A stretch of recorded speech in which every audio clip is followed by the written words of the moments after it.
1932లో Australia ప్రభుత్వం ఒక విచిత్రమైన యుద్ధాన్ని మొదలుపెట్టింది. ఎవరి మీదంటే పక్షుల మీద. అవును, మీరు విన్నది నిజమే. ఈము అని పక్షులతో యుద్ధం. ఈము పక్షులు ప్రపంచంలో ఆస్ట్రిచ్ తర్వాత అతిపెద్ద పక్షులు. ఈ పక్షులు ఎగరలేవు, కానీ వేగంగా పరిగెత్తగలవు. ఈ పక్షులు వేల సంఖ్యలో పంట పొలాల్లోకి వెళ్ళి నష్టాన్ని కలిగించాయి. రైతుల ఫిర్యాదుతో అక్కడి గవర్నమెంట్ సైనికులందరితో మెషిన్ గన్స్తో పంపించింది. మెషిన్ గన్స్తో ఈ పక్షులను కాల్చడం మొదలుపెట్టారు. కానీ ఈ పక్షులు వేగంగా, తెలివితో గుంపులు గుంపులుగా కాకుండా ఒకదానితో ఇంకొకటి చాలా దూరంగా పరిగెత్తాయి. ఇలా చాలా పక్షులు తెలివితో తప్పించుకున్నాయి. ఇక ఏమీ చేసేది లేక గవర్నమెంట్ ఈ మిషన్కు కాల్ బ్యాక్ చేసింది. ఆఖరికి ఇమ్మస్ పక్షులు ఈ యుద్ధంలో గెలిచాయి. న్యూస్ పేపర్లలో కూడా ఆస్ట్రేలియా పక్షులతో ఓడిపోయిందని ఎగతాళి చేశాయి. కోర్టులో ఉరిశిక్ష మనుషులకే కాదు, జంతువులకు కూడా అని నిరూపించిన సంఘటన ఇది. 14th సెంచరీలో ఫ్రాన్స్లో ఒక చిన్న గ్రామంలో ఒక పంది తన కుట్టం నుండి పారిపోయింది. అనుకోకుండా ఒక చిన్న పిల్లోడిని గుద్ది చంపేసింది. ఊరి వారందరూ షాక్ అయ్యారు. ఆ పందిని పట్టుకొని కోర్టులో హాజరుపరిచారు. ఆ పందిని మనిషికి బట్టలు వేసినట్టు వేసి కోర్టు బోన్లో నిలబెట్టారు.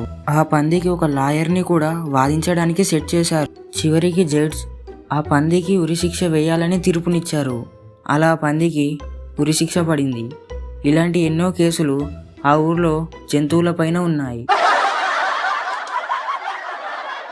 1807లో నెపోలియన్ తన సైనికుల విజయం సెలబ్రేట్ చేసుకోవాలని బన్నీ హంట్ పార్టీకి పిలుపునిచ్చాడు. అందుకోసం తన అధికారులని కుందేళ్లను తెప్పించమన్నాడు.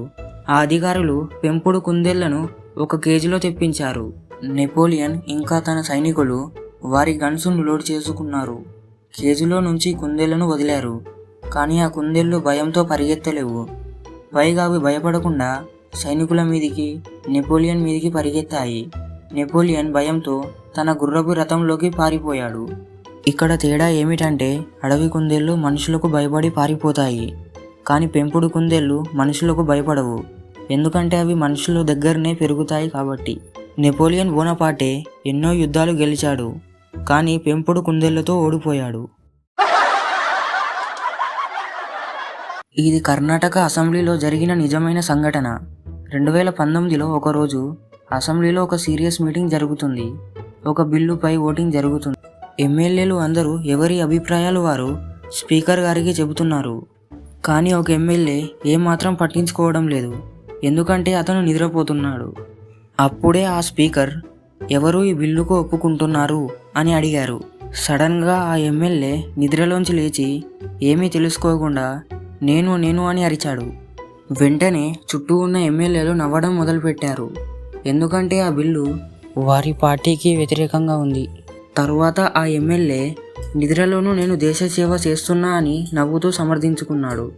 ఆ నెక్స్ట్ డే న్యూస్ పేపర్లు స్లీపింగ్ ఎమ్మెల్యే అని ఎగతాళి చేశాయి. హిస్టరీలో తిండికి, బట్టలకి ట్యాక్సులు వేసేవారని తెలిసిందే. కానీ గడ్డానికి కూడా ట్యాక్సులు వేస్తారని రష్యాలోని ఒక రాజు నిరూపించాడు. 18th సెంచరీలో జార్ పీటర్ అనే రాజుకు ఒక డ్రీమ్ ఉండేది. ఆ డ్రీమ్ ఏంటంటే రష్యాని మోడర్న్ కంట్రీ చేయాలని. ఈ రాజు యూరోప్లోని ప్రజలను చూసి షాక్ అయ్యాడు. ఎందుకంటే వారు క్లీన్ షేవ్తో మోడర్న్గా, స్టైలిష్గా ఉండేవారు. అప్పుడు ఈ రాజు రష్యాలో అందరూ క్లీన్ షేవ్ చేసుకోవాలని, మోడర్న్గా ఉండాలని డిసైడ్ అయ్యాడు. అందుకే బియర్డ్ ట్యాక్స్ అనే కొత్త చట్టం తీసుకొచ్చాడు. ఈ ట్యాక్స్ కట్టిన వాళ్ళకి ఒక స్పెషల్ లైసెన్స్ కార్డ్ ఇచ్చేవారు. ట్యాక్స్ కట్టకపోతే ఆ రాజు సైనికులను పంపించి రేజర్తో క్లీన్ షేవ్ చేయించేవాడు. కొంతమంది వారి గడ్డాలను కాపాడుకోవడానికి అడవుల్లోకి వెళ్ళి తలదాచుకునేవారు. 1440 నుండి 1450 సంవత్సరంలో కాంగోలోని కొందరు ట్రైబ్స్ ఫస్ట్ టైం హెలికాప్టర్ని చూసి ఒక పెద్ద పక్షిని అనుకున్నారు. కొందరైతే ఆ పక్షిని వండుకొని తిందామని ఆ హెలికాప్టర్ని పట్టుకోవడానికి వలలు కూడా కట్టారు. అదృష్టం కొద్దీ ఆ హెలికాప్టర్ తప్పించుకుంది. మీరు ఫస్ట్ టైం హెలికాప్టర్ చూసినప్పుడు ఏమనుకున్నారో కింద కామెంట్ చేయండి. ఈ వీడియో ఇక ఇంతే ఫ్రెండ్స్.